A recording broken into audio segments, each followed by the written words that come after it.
and they are currently running a community share offer on the platform to buy and run a community only, and you had a great webinar with you. But I think it'd be really useful if you could just get a bit of an update on where we are now, because some things have changed in the offer. So if you'd just like to give us that quick update first, that would be fantastic. Sure. So yeah, we had a fantastic start to the campaign. I think in the first 4 or 5 weeks, we reached our maximum target. That caught us off guard, I think, in lots of ways. There were a couple of days in a lovely way. There were a couple of days when we kind of watched it creep to the target, and we started having informal conversations about what we did. So that was really exciting. But we also had news from the owner of the farm that we had hoped to buy, informing us that he wasn't ready to make a decision on selling us the farm. So there was a week where it was quite an emotional roller coaster, where you know, there was always positiveness about the campaign, and then him coming back with that information. And although he wasn't saying he wasn't going to sell us the farm, we kind of felt, because we've got so much momentum with investors, that we needed to take a bit of control, really. So we went back to him and asked for some clarity, and after a bit of conversation and some advice from our land agent, we said that we probably had to go forward looking for another farm, really. So yeah, so we talked to you guys. You guys were really supportive, and we spoke to our large investors like Booster and the like, and we made a decision that we'd go back to our existing investors with 2 things: to let them know about the situation with the farm, and to say that we'd be looking for another farm to secure, and also that we would raise our target, because then we had like 4, 5, 6 weeks to go of the campaign. So yeah, situation is now Helen rewrote the business plan and the share offer document. We had it checked out by various people. We got it approved by various people. And yeah, last week we kind of relaunched. We're going to see how close we can get to the original purchase price of 1.3 million. We're not expecting to get anywhere near that. We haven't given ourselves a hard, concrete target, but we're just going to see. We've had a lot of people get in touch with us when you guys paused the offer. We had a lot of people contacting us saying, you know, have we missed the boat? I really want to invest. So yeah, go on. No, and just the positive news, the exciting news as well about 18 Foundation. So we during this time, because we were looking at the kind of relooking at everything, relooking at the financial modelling, we had, as Chris said, we chatted to various potential funders and investors, and the 18 Foundation, who do social investment, said that they felt like this was a really crucial time to support us, even more so in a way, because one of the challenges with the food and farming system as it is how are you ready to buy land unless you have the money in place, the cash in hand, because people buy land from under you, aren't necessarily using it for farming. So they basically said they would like to do a similar match funding to the Booster campaign, where they match pound for pound to help us rebuild the momentum. So that's really exciting. So we just sort of launched that on Saturday as well. Yeah, and I just say it's really great to have you back on the platform, and you know, obviously it was, you know, quite a shift getting that news on the original site, but the way it's been really impressive actually, I think, by the way you guys have been able to pivot that, to replan, to build a plan that then still enables you to do everything you wanted to do within the timelines that you originally framed, and obviously having the match funding in there is a massive help on that as well. So what I'd like to do is just move on and maybe, you know, just talk a little bit more about around the objectives of the farm, and maybe a little bit of the where you come from in terms of the Kindling Trust. I just need to do a little bit more housekeeping. And so just to say that the aim of this is to find out about the business. It's not a financial promotion. We can't really answer any questions on individual circumstances. In terms of raising questions, yeah, people put things into the chat function, and I'll work them into the, you know, into the conversation, or maybe I'll put them in at the end. And we'll do it up. We're recording the webinar. We'll upload that recording to our YouTube channel. So you can watch it again, share it, and we'll send out follow email links with any resources you might want to discuss. And so we'll be running for about 45 minutes in total. So like just go back to you guys, Chris and Helen, to talk a little bit about Kindling Trust and how you got there. And we've had a question come in asking what are the objectives of the farm. So maybe then move on to talk about that. Sure. So if I can share my screen, and Josh, are you able to make me a co-host? I think Julie might be able to do that. Julie, can you make Chris and Helen co-hosts? Yes, just a second. Yeah. Thank you. Yeah.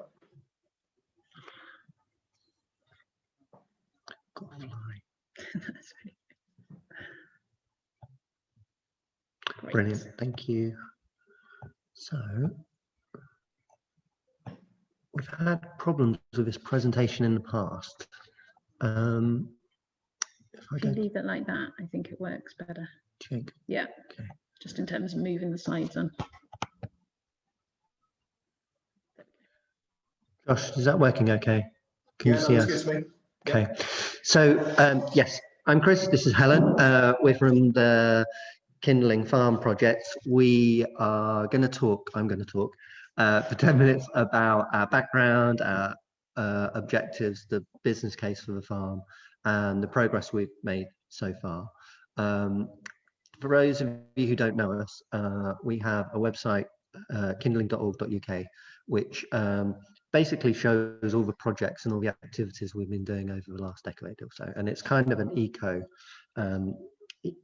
a kind of ecosystem of different projects that we've established to help us make the farm run as effectively as possible when we establish it. So we sell a lot of fruit and veg, about 450 bags at the moment across Greater Manchester. We sell just under £250,000 worth of organic veg, and that is important to us because we're always looking at supply and demand of local produce. We describe ourselves as a food sovereignty organisation, and making food more accessible is important, but also we need to create livelihoods in the food system for long-term environmental and social benefit. So we train a lot of people in commercial growing. We feel there's a real latent demand for local, healthy, sustainable food, but actually there are very few organic farms around Greater Manchester. So we're always really keen to support people into growing. And we've established a Woodbank Community Food Hub in Stockport, where we do a whole range of things on growing, from cooking courses to commercial growing courses. We own this mill in East Manchester. We're really lucky to have. It's an environment centre where we run a lot of courses and training. We have a large waste management contract up at New Smithfield Market, largest regional wholesale market in the area, where we employ 20-30 lads, and we deal with the kind of sharp end of food waste. And so we, as a family of organisations, we employ 30-odd people. We've got a turnover possibly this year of just under 2 million. And yeah, so if you go on our website, you'll see all these different activities. But when we talk about the we, this is where it starts to get a little bit complicated. We, as a Kindling Trust and the mill and the waste management contract, we sit underneath a charity called Fairfield Environment Trust. And that's where most of our kind of charitable activities are carried out. And then to the left there, we've got some other entities where more of our enterprising kind of focus is. And these are co-ops. So we've got veg box people, they're the ones who deliver 450 veg bags a week. That's a workers' co-op. We've got Manchester Veg people. Before COVID, we're supplying cafes and restaurants across Greater Manchester. Before COVID, we were supplying University of Manchester, for example, with £40,000 worth of produce a year. And then we've got Kindling Farm. And each of these is a legal entity in its own right and is a co-op.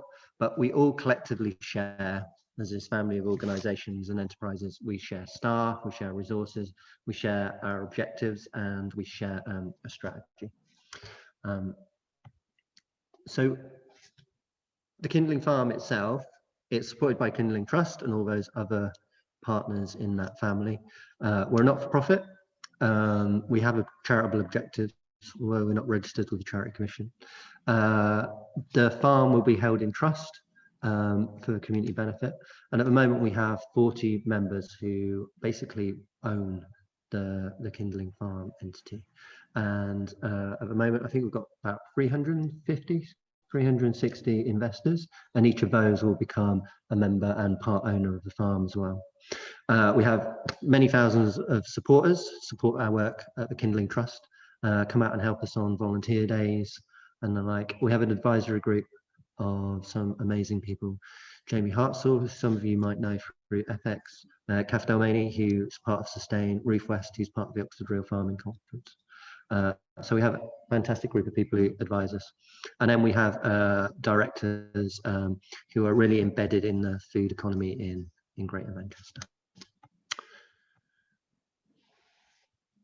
So basically the Kindling Farm's objectives are to create a sustainable food system. And for us, that is starting at both ends. So it's about creating meaningful, well-paid livelihoods in farming, and also making sustainable food affordable, accessible to everyone, and then kind of bringing these two together.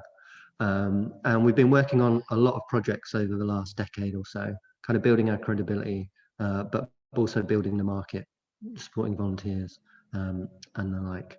And we've been looking on and off for the last 4 or 5 years or so for a farm. And each time we came across a challenge that made us think, actually, we're not quite ready, or we need to put something else in place. Autumn 2019, just before COVID, we'd been approached by a farmer who really loved what Kindling Trust did, was really interested in the Kindling Farm plans. And we had a lot of conversations with him during COVID about how we would progress establishing the farm. But we had planned to launch our community shares last spring. We obviously chose not to do that. I think that's the right decision. Yeah, that was one of the reasons for launching this April, 3rd of April. We launched this community shares campaign when we really had our heart set on this farm that this person has approached us with. During COVID, we've gone through lots of changes. I think it's safe to say we've come out of COVID stronger. Yeah, we're in a strong position to establish Kindling Farm. However, as I said at the start, this farm that we were approached with earlier probably isn't the farm we're going to buy. No. That fit for us, I suppose, as well. That feels, while it was quite hard to hear that initially, it was also then kind of became something that actually we thought it would be a good thing to have people joining us right from the start and looking, and engaging people in the start of the journey with the farm, so that people could be involved in that, with knowing that we're going and looking at other farms. And I mean, I suppose for us, like establishing the farm and the farm doing these things is one thing, but how we establish the farm and how we run the farm is as important to us. So as Helen says, having more people on that journey earlier on isn't a bad thing. No, it's a really good thing. Need for the Kindling. Sorry, Chris, can I just come in? Actually, the question's come in that I think relates to that a little bit. And the question that's come in is, how are you going to balance the need to buy any farm as opposed to buying the right farm? And then just to follow up by that, how long will you hold out before either returning investor funds or buying the right farm? So it's just... You go. Going with the second question first, we've set ourselves a year. Basically, we based all the financial remodeling on what would happen if we didn't find a farm for another year, if we couldn't buy a farm for another year. So we've kind of based all of that in terms of the delay of income from fruit and veg sales and whatever, that would this model still work, and would people will still be able to start applying for their shares to be withdrawn and the interest at the same timing as if we'd bought the farm kind of this year. And we have been able to make it work based on that. And also that feels really important, because what we don't want is people to just not know how long they're going to have to leave their investment in, but also to be tying up investment that could be used for a really you know, to help set up other positive projects that would be happening right now on the ground. So yeah, we've given ourselves a deadline of a year. There's also other opportunities for people to withdraw. So once we do identify the farm, we will go back to everyone and say, right, this is the farm we're hoping to buy. This is your moment to also withdraw if you want to, withdraw your shares if you want to. And then what was the other question? I've just forgotten it. Can I answer it? Yeah, I think I'll answer it. We're not going to buy the wrong farm. Yeah. They're like we've gone through this process before with this building and other capital projects. Like you've got to be able to make it work. And for us, you know, there's a real spotlight on us at the moment about, is this a way of doing some things around sustainable farming, and we've got to make it work. And if we don't have this foundation of a financially viable farm, then all the other stuff either isn't going to happen very well, or it's going to kill us all trying to make it happen. So like the foundation for us is a good farm for producing food. What we've been really lucky with is the process we've gone through with like Helen, particularly on the business plan, is we've started with our market and knowing our market and then kind of working back. So, you know, so many projects you'll see, it's like, you know, you start with a farm and you see what you can do. We're kind of starting with the market and working backwards. So we've got a really clear kind of understanding of the kind of farms we need, whether that's soil type or size of fields or location. So we're looking at some farms next week, hopefully.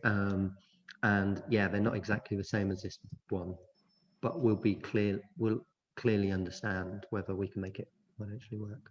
And in a sense, it's a sort of stronger position, because with the last farm, you know, that thing of how do you not just go with whatever farm comes up, in a sense, that farm was the farm where we were approached by someone else, and we didn't have any choice, because we didn't have any backing or money behind us to be able to go and look for a farm that might be a better farm.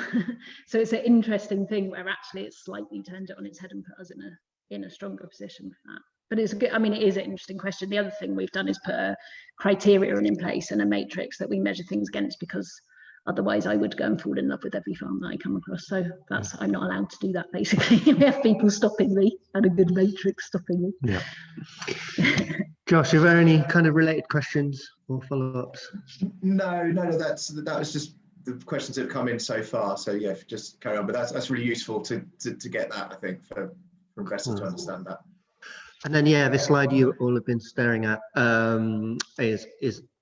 comes back to like, you know, we're building on our social outputs, our environmental impacts, kind of our markets, to kind of identify the need and kind of influence kind of what we do there. Okay, next slide is, yeah, and as I said, this is kind of the business case really. There's a lot of numbers here, but yeah, the market hasn't gone away. In some ways, the market's stronger.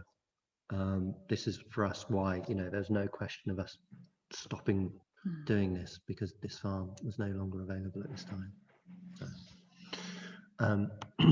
So just to give you an idea of like what the farm might look and feel like if you visit it in a few years' time, in some ways it will look like a traditional farm. There'll be tractors running around and tired people, but there will be fields with cereals and pulses and vegetables in them, but it will be an agroforestry system. So there'll be rows of trees, apple trees, pear trees, plum trees, and then there'll be polytunnels growing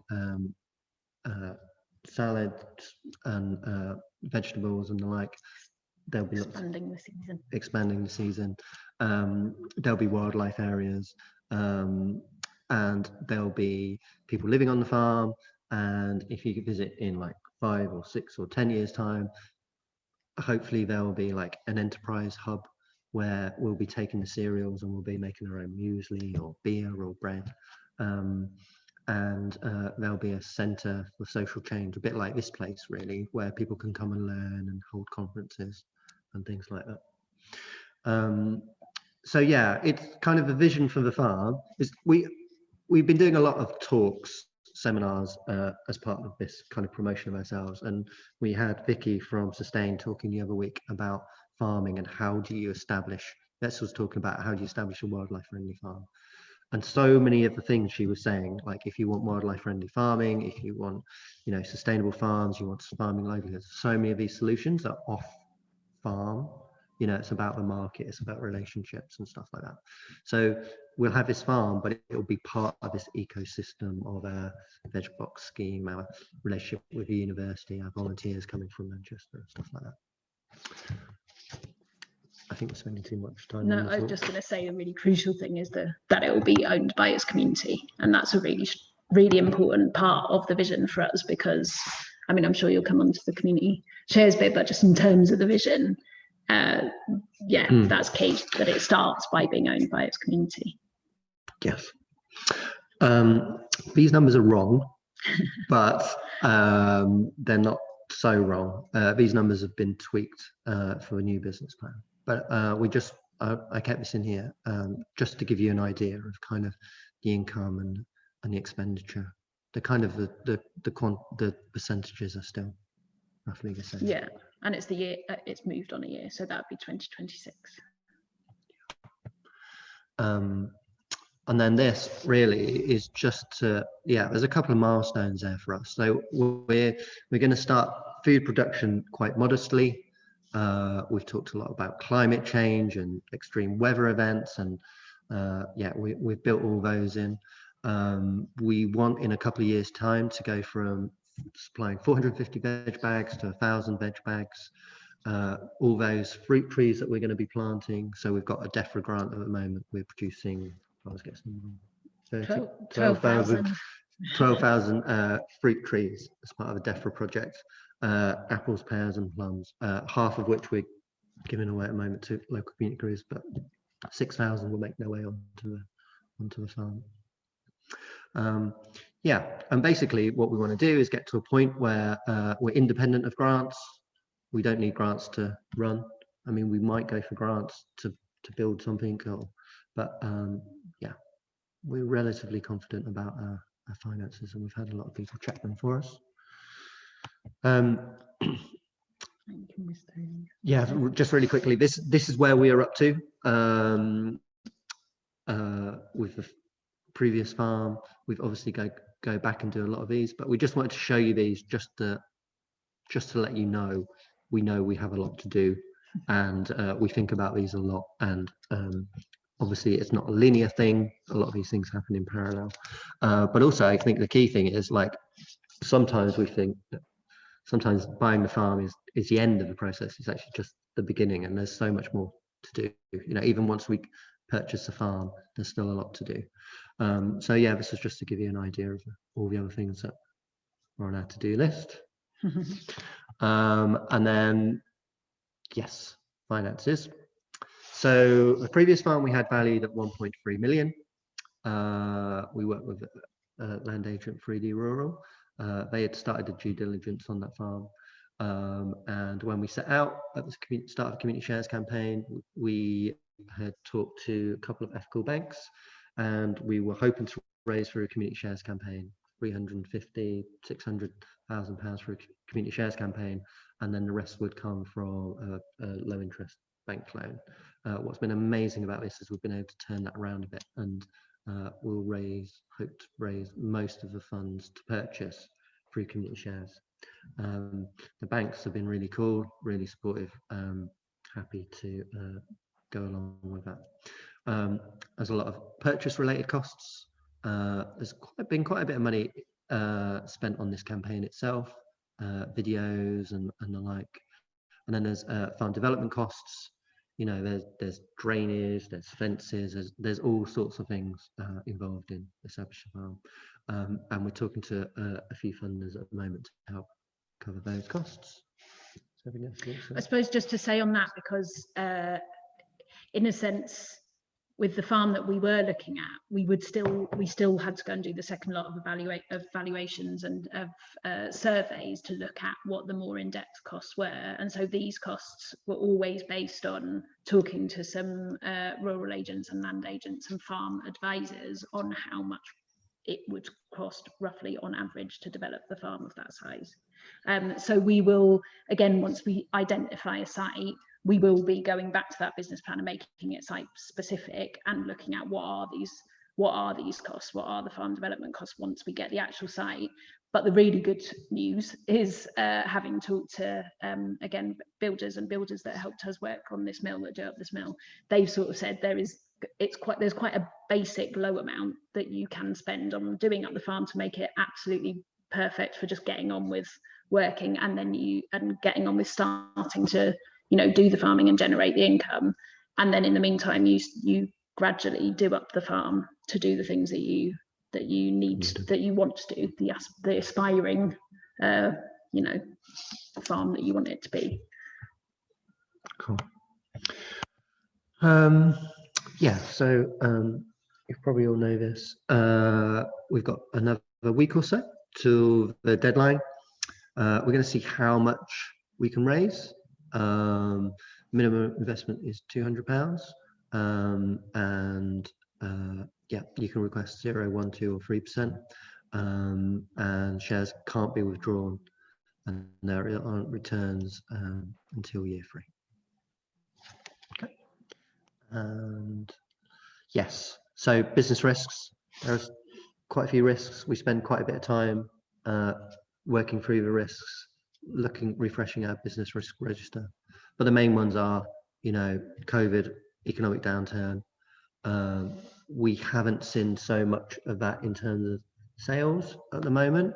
We've seen quite a lot of movement in where people want to pick up their veg bags from us because people are going back to work. So we don't feel like we're going to lose veg box customers, but we're just going to have to get them to them in a different place. But rural property prices are continuing to go up. We've in the past been worried about funders support, having more pressing demands. We've been concerned that the vision for the farm has been hard to communicate. Maybe that's less of a concern for us now. And obviously we need to go out and look for a new farm to purchase. But as Helen said, we've given ourselves a year, and we're looking at 1 or 2 next week. So there are some farms out there.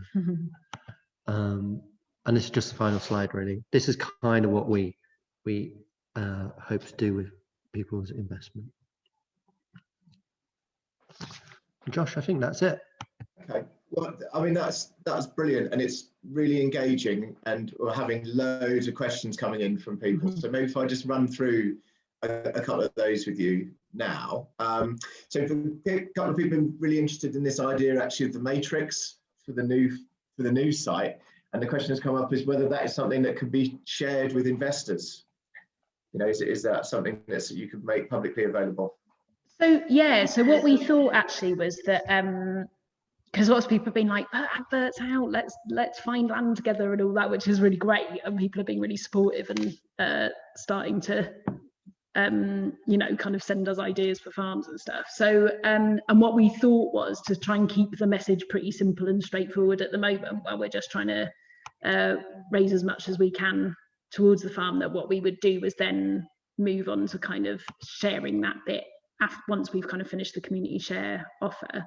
But I think absolutely we can share, kind of send that to people in terms of what is it we're looking for, because that would also be much more useful, because we do every so often get sent here's a beautiful house with 3 acres, which is really lovely that people are thinking of us, but it's not the size that we're looking for. So yeah, that'd be a great thing to do.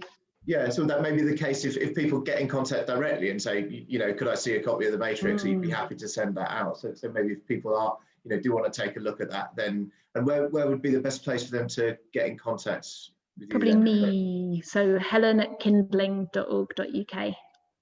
Okay. I can put that. We can put it in the chat box if you want. Helen. Yeah. And then a follow-up question is, again, this has come up in a couple of ways, is how much land are you looking to actually purchase? What sort of size farm are you after? So the farm that we've always talked about is between 100 and 200 acres. So the farm we were looking at was 120 acres, and we could it's an interesting one when you're looking for farmland, because actually what you really want to do is be in that world, so people in the kind of rural communities and in farming get to hear about farmland coming up for sale before anyone else does. So actually what we have done is gone, right, we could go lower than the 100 acres if we could then be in a position to buy other land as it comes up, or rent in the meantime, rent land. Because actually at the start of when we first start growing and start selling to people, it was based on producing on less than the 100 acres. But that's kind of the, you know, we want to be showing that we can grow food truly ecologically and socially just at scale. And as Chris was saying, our markets are now just chomping at the bit for us to get growing. So yeah, so around 100 minimum, I think, is what we want eventually, even if we buy it in bits. And in terms of that farm, so the question has come up is, does it have to have been used for crops in the past, or is an animal farm suitable? So an animal farm is, sorry, I'm just answering all of these. An animal farm is suitable, and what we don't really want an organic farm, because what we want to be doing is bringing land into organic production and sustainable production. And yeah, an animal farm is suitable. We would also quite like a range of soils. So while we know that grade 1 agricultural grade 1 soil is kind of meant to be the best for growing vegetables, in a way we don't want that, because that isn't what there is in the majority of the UK. So we would quite like a patchwork of different grade soils to show that you can show how you bring soil into soil health to be able to produce. And we won't have livestock on the farm, but again, it's an interesting thing to look at. How do you transit? And what we're finding around Manchester, particularly sort of Cheshire, is there a lot of farms traditionally have been dairy farms, but actually we're finding that a lot of dairy farmers are going out, but are not for whatever reason, that it's kind of the age of farmers and they don't want to carry on, their families don't want to carry on, those farms are coming up. And there's been some quite interesting conversations about that, and about that land will have to start being used for other purposes. I particularly like this farm because it was just horses, and I just really like the idea of moving, you know, so much land away from horses to veg production. Bringing it back into food production, which is what it should be for. And I suppose for us, what we feel as well is that there is, you know, we need to produce more fruit and veg in the UK. There's just no doubt about it, and we absolutely have to do it more sustainably. So actually, if we can take land from animal livestock into veg, that would also be an interesting thing to do. And maybe just a sort of follow-on question to that maybe is, will the farming practices be vegan?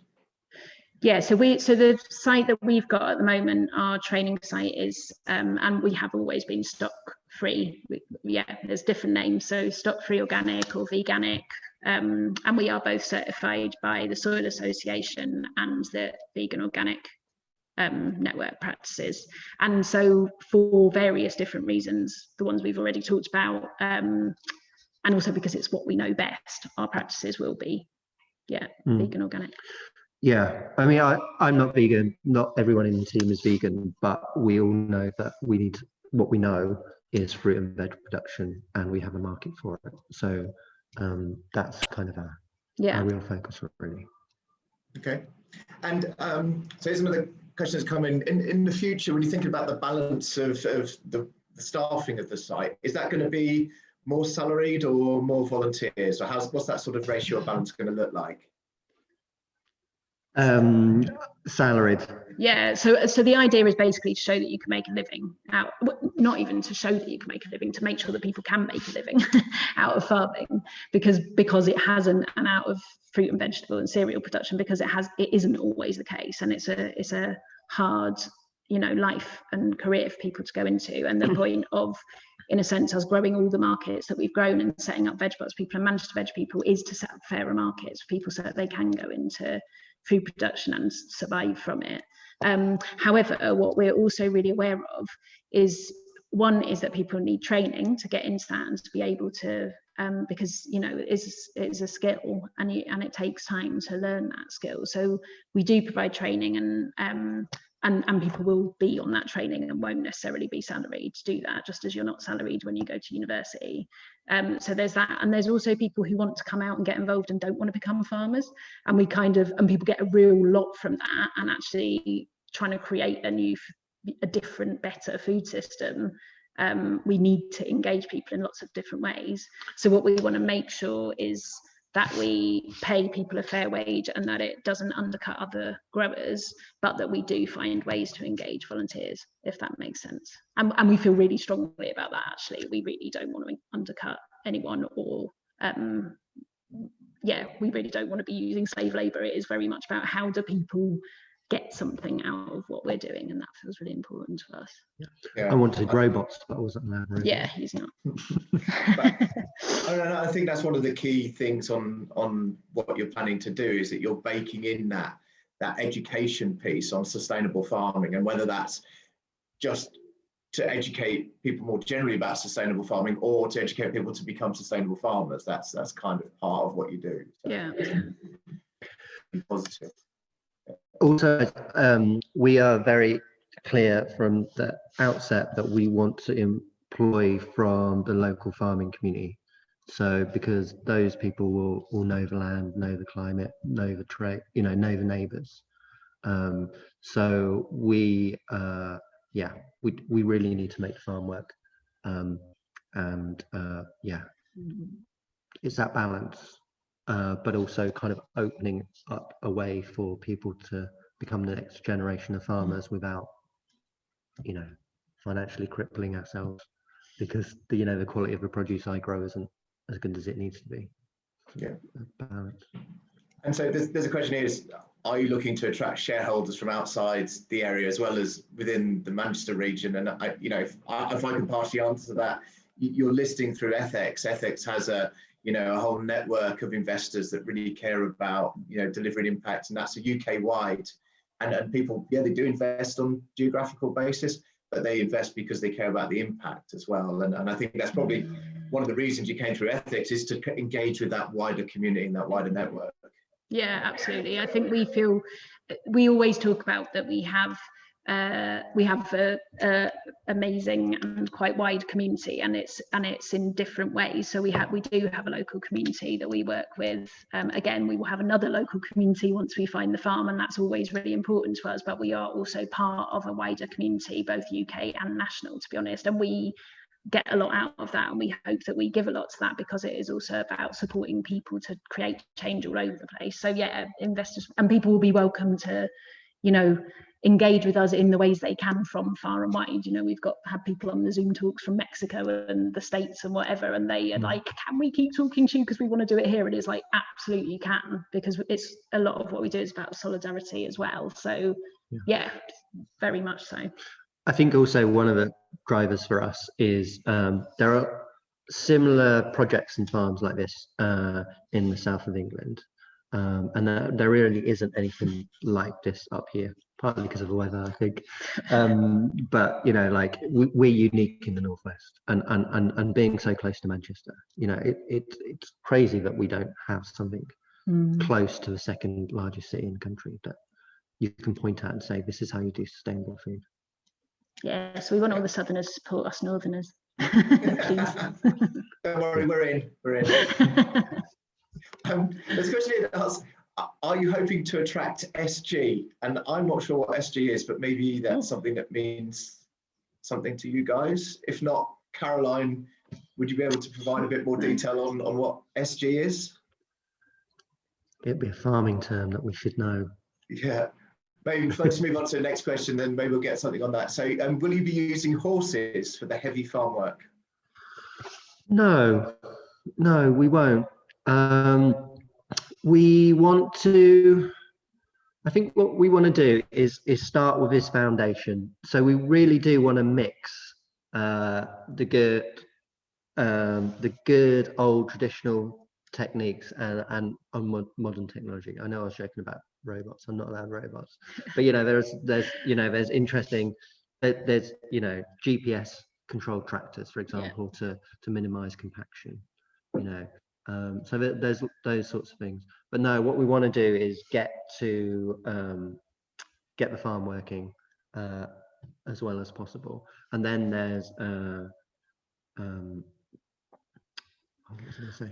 I don't know, but you can have a think about that, because what I suppose the other thing I want to say is about that is I think there's lots of different ways of farming, and there's lots of different ways of farming sustainably, and we are choosing a certain way that we want to do it. What it isn't it's not a judgment on the way that other people do it. So we aren't going to use horses in farming. That doesn't mean that we're saying you shouldn't use horses in farming. It's people will, and actually we're really trying to explore what's the most sustainable way of farming at this scale. So we're super excited about agroforestry. I won't start talking about that because I won't ever stop, but we think that's an amazing way, and that's what we want to show people. There will be other places, and as Chris has right in the southwest, that farm in different ways that are really interesting.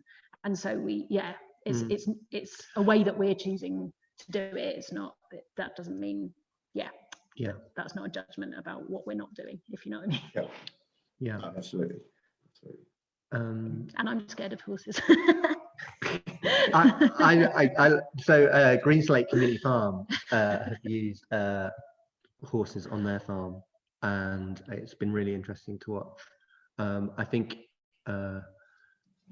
think in the end it didn't work out because looking after horses was so much work compared to how much they were getting out of it, and the land use and all of that. But yeah, it's tricky. It looked amazing. And just question coming about where you're looking. I mean, are you considering areas other than just close to Manchester? So the examples being given here, like West Derbyshire, West Yorkshire, or Derbyshire. So the question is, how far from Manchester are you prepared to look?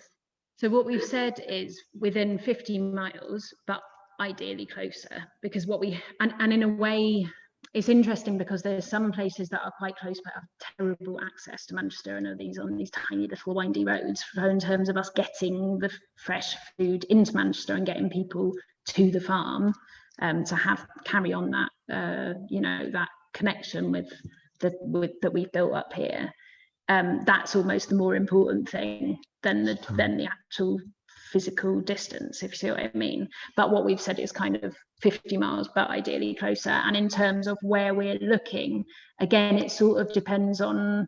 So we looked. I went to visit some amazing farms before we got approached by this farmer that were, in very hilly places in the peaks or whatever. And the problem with that was, how do you grow veg in these high hilly places? So it's more about that, is whether the farm can fit what it is we need to do rather than where it is. I don't know if that makes sense, that answer. Yep. Okay. I think that makes total sense. Okay, I'm just conscious a little bit of time, and we've absolutely ripped through that, which is great because you've just got so much engagement, and we found this the last time as well. It's amazing. So if any more questions to come in, but if there aren't any more to come in, I'd just like to, just from our perspective, Ethex, we're really pleased to have you back on the platform. We think it's fantastic that you've got this £100,000 of match funding from the aid team, which means anybody investing at the moment, that investment is being matched pound for pound up to £100,000 value. So that's a really great incentive, I think, for investors. Just really important. Obviously, it's crucial that we have a sustainable food system, and fundamental to that, I think, is probably community ownership of farmland, and that's what you guys are working on. So I'd just like to say thank you for what you're doing, and the offer's going great, and hopefully you can get towards that 1.3 million. Thank you. Thanks, Josh. And thanks. We just wanted to say thanks for having us as well, because it is, it's great. And it is lovely. It's always really lovely to do these talks because, it's good to be asked all these things and to meet people, even by chat. Yeah, great. Okay.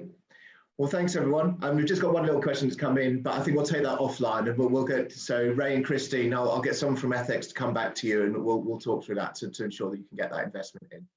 Okay. Great. Well, I guess that just finishes it up then. So thanks, guys. Good luck with the rest of the race. We'll just push hard. And sorry, anything you wanted to say? I was just going to say as well, if people do want to go on our website, you can also just, I mean, we'll obviously stay in touch with investors anyway, but do feel free to sign up to our e-bulletin, which is on our kindling.org.uk website as well. And that's, we've got a couple of other talks. We've got a talk tonight, in fact, which isn't us rambling on. It is about cooperation in the food system and how crucial that is to food sovereignty, and that is through Eventbrite. But I think Julie's going to send out a link to that after this talk, so do feel free to come along, because there's some amazing people doing great stuff out there, who we get very inspired by. So yeah, thanks everyone. Yeah, I'd just like to say thank you to everyone for attending. Again, great turnout, great engagement, fantastic. Look out for more events. We run these very regularly. We've got lots of great impactful businesses coming on the platform, so just keep joining and engaging. And we'll send up a follow-up email after this with links for more information that's discussed in the course of it. But I just one last thank you to Helen and Chris, and thanks to everyone who joined us. Thanks, Thank Josh. you. Bye. Bye now. Bye.